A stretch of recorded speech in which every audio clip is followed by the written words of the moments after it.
Oh my God, these boots, Rick Owens, Autumn Winter 25, Jesus Christ, let's go.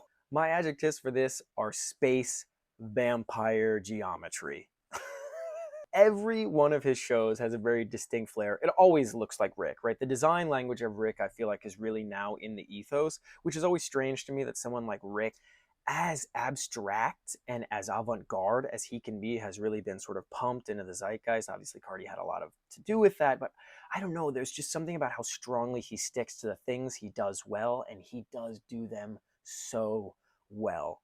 Huge shout out to this sort of feathered leather texture that he's now working with. I think this is so cool. I think there was a lot of really amazing textures in this. Obviously, Rick plays a lot with stark black, white, maybe some of that sort of fleshy cream tone that Rick is known for, and he really just sticks in that wheelhouse. You really don't see any crazy color ever, and that's totally fine. It's Rick. That's what we've come to expect.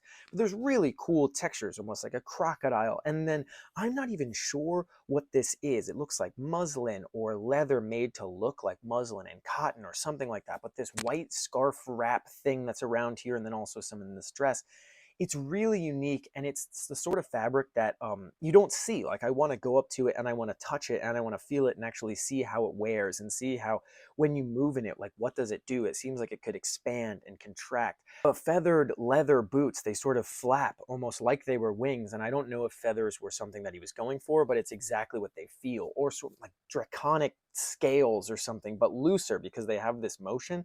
I don't know what I'm doing with my hand, but it feels like the boots and the shoulder pad things do this. There's also show off of like some new colorways and some sneakers and maybe some new sneaker models. You couldn't tell exactly because it cut it sort of passed by so fast.